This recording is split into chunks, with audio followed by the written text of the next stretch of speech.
বিসমিহি সুবহানাহু ওয়া সু'দানা ওয়াসসালাতু ওয়াসসালামু আলা যিল মাজদি ওয়াল মাকান আম্মা বা'দ। প্রিয় দর্শক, মুহররম মাস আসলেই শিয়ারা যে কয়েকটা কাজ করে তার ভিতর অন্যতম হলো কারবালার ঘটনাকে কেন্দ্র করে হযরতে আমির মুআবিয়া রাদিয়াল্লাহু তাআলা আনহুর ব্যাপারে গালিগালাজ এবং অভিযোগের স্তূপ জমা করে ফেলে। হযরত হুসাইন রাদিয়াল্লাহু তাআলা আনহু, হযরত হাসান রাদিয়াল্লাহু তাআলা আনহু আহলে বাইতের অন্যতম সদস্য। তাদেরকে আমরা অবশ্য ভালোবাসি, মহব্বত করি, কিন্তু তাদের ভালোবাসা এবং মহব্বতের নামে অন্য আরেকজন মহান সাহাবীর ব্যাপারে কখনো মিথ্যাচার করা যাবে না এবং তার শানে এমন কোনো কথা বলা যাবে না যা সাহাবা একরামের শানে মানানসই নয়। বাংলাদেশে কিছু মূর্খ দরবার কেন্দ্র করে শিয়াবাদ ব্যাপকভাবে প্রচার হচ্ছে। যে কয়েকটা দরবার বাংলাদেশে শিয়াবাদ প্রচার করছে তার ভিতর অন্যতম একটা দরবার হলো আটরশি, যেটাকে বলা হয় বিশ্ব জাকের মঞ্জিল। যে বিশ্ব জাকের মঞ্জিল আটরশি দরবারের প্রতিষ্ঠাতা ছিলেন হাশমতুল্লাহ। কিন্তু দুঃখজনক কথা হলো, তারা যাকে খাজা বাবা বলে, সে খাজা বাবা জেনে হোক না জেনে হোক, বুঝে হোক না বুঝে হোক, বাংলাদেশে তার কিতাবাদিতে ব্যাপকভাবে শিয়াবাদকে প্রমোট করেছেন। আজকে আমি একটা ছোট্ট নজির আপনাদের সামনে পেশ করছি। খাজা বাবা তারা যাকে বলে জনাব হাশমতুল্লাহ সাহেব, তার কিছু নসিহত নামা রয়েছে। আপনারা স্ক্রিনশটে একটা বইয়ের স্ক্রিনশট দেখতে পাচ্ছেন।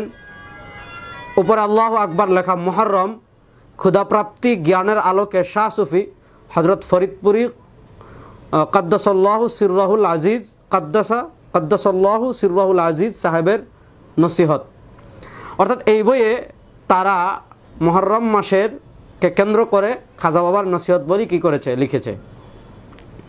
আসেন এখন দেখেন, এই বইয়ের 29 নম্বর পৃষ্ঠার মার্ক করা একটা অংশ আমি আপনাদেরকে দেখাচ্ছি। দেখেন এখানে খাজা বাবা কি লিখেছে। উমাইয়ার এক পুত্রের নাম হারেব, হারেবের পুত্রের নাম আবু সুফিয়ান। আবু সুফিয়ান বদর ও উহুদ যুদ্ধে দয়াল নবী সাল্লাল্লাহু আলাইহি ওয়াসাল্লামের প্রধানতম শত্রু ছিল।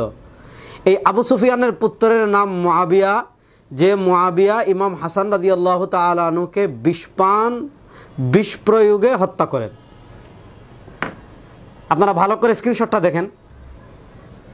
হাশমতুল্লাহ সাহেব হযরত আমির মুআবিয়া রাদিয়াল্লাহু তাআলা আনহুর ব্যাপারে একটা জঘন্য অভিযোগ করেছেন। সেটা হলো, নবী করিম সাল্লাল্লাহু আলাইহি ওয়াসাল্লামের কলিজার টুকরা নাতি, আহলে বাইতের অন্যতম সদস্য, আমাদের সকলের শ্রদ্ধা এবং ভালোবাসার পাত্র হযরত হাসান রাদিয়াল্লাহু তাআলা আনহুকে হযরত মুআবিয়া রাদিয়াল্লাহু তাআলা আনহু বিষপান করিয়ে হত্যা করেছেন। দেখেন, একজন হাসান রাদিয়াল্লাহু তাআলা আনহু আহলে বাইতের গুরুত্বপূর্ণ সদস্য থাকে, অবশ্যই মহব্বত করতে হবে, কিন্তু তার মহব্বতের নামে এখানে আরেকজন মহান সাহাবী কাতিবুল ওয়াহিদ সাহাবীর ব্যাপারে জঘন্য অপবাদ দেওয়া হয়েছে। যে অপবাদ দেওয়া হয়েছে এটা নিকৃষ্ট, মিথ্যা এবং জাল। আমি অনেক প্রমাণ রয়েছে, আমি দুটো প্রমাণ আজকে আপনাদের সামনে পেশ করব। আমার হাতে যে কিতাব দেখতে পাচ্ছেন, আল বিদায়া ওয়ান নিহায়া, আল বিদায়া ওয়ান নিহায়া লিখেছেন মুসলিম বিশ্বের প্রখ্যাত ইতিহাসবিদ ইমাম ইমাদউদ্দিন ইবনে কাসির রাহিমাহুল্লাহ। আমার কাছে দারুত তাকওয়া থেকে প্রকাশিত আল বিদায়া ওয়ান নিহায়ার 4 নম্বর খণ্ড রয়েছে। সে 4 নম্বর খণ্ডে ইমাম ইবনে কাসির রাহিমাহুল্লাহ একটা বর্ণনা এনেছেন। ওয়ারাওয়া বা'দুহুম আন্না ইয়াজিদ ইবনে মুআবিয়া বা'আসা ইলা জা'দা বিনতিল আশআস আন সাম্মিল হাসান ওয়া আনা আতাজাওয়াজুকি বা'দা। যে ইয়াজিদ জা'দা, যিনি হযরত হাসান রাদিয়াল্লাহু তাআলার স্ত্রী ছিলেন, তার কাছে মেসেজ পাঠিয়েছে, চিঠি পাঠিয়েছে যে তুমি হাসান রাদিয়াল্লাহু তাআলাকে বিষ দাও, আমি তোমাকে বিয়ে করব। এই ধরনের একটা ঘটনা, এই ঘটনা উল্লেখ করে বলেন ইয়াজিদ অনেক আকাম করেছে। তার খেলাফতের আমলে কারবালার হৃদয় বিদারক ঘটনা ঘটেছে, হাররার ঘটনা ঘটেছে, মদিনা অবরোধ এবং সেখানে অবাধে লুণ্ঠন, এই যে ঘটনাগুলো রয়েছে এগুলোর জন্য ইয়াজিদ অবশ্যই দায়ী। কিন্তু এই যে ঘটনা, এটার ব্যাপারে ইবনে কাসির বলেন যে হাদা লাইসা বিসহিহিন, যেটা সহি নয়। ওয়া আদামু সিহহাতিহি আন আবিহি মুআবিয়া, যেহেতু ইয়াজিদ থেকেও সহিহতে প্রমাণিত না, সুতরাং তার পিতা হযরত আমির মুআবিয়া রাদিয়াল্লাহু তাআলা আনহু বিষপান করিয়ে হাসানকে হত্যা করেছেন। এই অভিযোগ বিতরিকিল আওলা ওয়াল আহরা, মানে এটা তো আরও বাতরিক আওলা, মানে সর্বোত্তমভাবে এটা অপ্রমাণিত, মানে এমন কোনো প্রমাণই নাই, এটা অগ্রহণযোগ্য, এটা জাল। হযরত মুআবিয়া রাদিয়াল্লাহু তাআলা আনহু হাসান রাদিয়াল্লাহু তাআলা আনহুকে বিষপান করিয়েছেন। ইবনে কাসির আল বিদায়া ওয়ান নিহায়া 4 নম্বর খণ্ডের 527 নম্বর পৃষ্ঠায় সুস্পষ্ট ভাষায় বলেছেন এটা ভিত্তিহীন।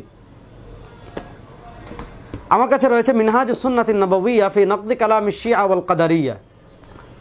মিনহাজুস সুন্নাতিন নাবাউইয়া ফি নকদি কালামিশ শিয়া ওয়াল কাদারিয়া, শেখুল ইসলাম ইবনে তাইমিয়া রাহিমাহুল্লাহ, এটা 4 নম্বর খণ্ডে শেখুল ইসলাম ইবনে তাইমিয়া রাহিমাহুল্লাহ 4 নম্বর খণ্ডের 212 নম্বর পৃষ্ঠায় এই ঘটনাটা তিনি কি করেছেন, উল্লেখ করেছেন যে ওয়াল হাসান রাদিয়াল্লাহু তাআলা আনহু, আচ্ছা, ওয়া আম্মা কওলুহু ইন্না মুআবিয়া সাম্মাল হাসান, যে রাফিদিরা অভিযোগ করে, শিয়ারা অভিযোগ করে মুআবিয়া রাদিয়াল্লাহু তাআলা আনহু হাসান রাদিয়াল্লাহু তাআলা আনহুকে বিষপান করিয়েছেন। এই অভিযোগের পর্যালোচনা করতে গিয়ে শেখুল ইসলাম ইবনে তাইমিয়া রাহিমাহুল্লাহ বলেন, হাদা মিম্মা যাকারাহু বা'দুন নাস, এটা কিছু কিছু মানুষ বলে, ওয়ালাম ইয়াসবুত লাযিকা বিবাইয়িনাতিন শারঈয়্যা, এই কিছু মানুষ মানে শিয়ারা বলে এটা শরীয়ত সম্মত কোনো প্রমাণ দ্বারা প্রমাণিত না, আও ইকরারিন মুতাবার, গ্রহণযোগ্য কারো স্বীকারোক্তি দ্বারা প্রমাণিত নয়, ওয়ালা নাকলা, এবং এমন কোনো বর্ণনা আসে নাই, ইউজামু বিহি, যা দৃঢ়ভাবে বলা যাবে, হাদা মিম্মা লা ইয়ামকিনুল ইলম বিহি, এ ব্যাপারে জ্ঞান অর্জনের কোনো ইয়ে নেই, ফাল কাউলু বিহি কাউলু বিলা ইলমিন, যারা এই কথা বলেন তারা কোনো ইলম ছাড়া বিদ্বেষ থেকে এই কথা বলেন। সুতরাং নবী করিম সাল্লাল্লাহু আলাইহি ওয়াসাল্লামের একজন মহান কাতিবুল ওয়াহি সাহাবীর ব্যাপারে অপবাদ যদি আপনি শিয়াদের মতো দেন, আপনি আহলে বাইতের মহব্বতের নামে যদি শিয়াদের মতো একজন জলিলুল কদর কাতিবুল ওয়াহি সাহাবীর ব্যাপারে মিথ্যা অপবাদ দেওয়া আহলে বাইতের মহব্বত আপনাকে শেখায়, এমন মহব্বত থেকে আমি পানা চাই। আর দ্বিতীয়ত হলো, শিয়ারা যে ইতিহাসগুলো লিখেছে এই ইতিহাস দ্বারা প্রভাবিত হয়ে আপনি যদি একজন মহান সাহাবীর ব্যাপারে অভিযোগ করেন, তাহলে আপনার আর শিয়া রাফিদের ভিতর পার্থক্য কোথায়? আল্লাহ সুন্নি নামক এ সকল শিয়া যারা আছে, আশিকে রাসূল নামক সাহাবী বিদ্বেষী এ সকল শিয়া ভণ্ড যেগুলো আছে, এগুলোর ফিতনা এবং চাতুর্যতা থেকে আল্লাহ, এগুলোর ফিতনা এবং ইসলাম বিরোধী কর্মকাণ্ড থেকে আল্লাহ মুসলিম উম্মার সাধারণ মানুষকে বেঁচে থাকার তৌফিক দান করেন আজ পর্যন্ত। আল্লাহ সবাইকে ভালো রাখুক, সুস্থ রাখুক। আসসালামু আলাইকুম ওয়া রাহমাতুল্লাহি ওয়া বারাকাতুহু।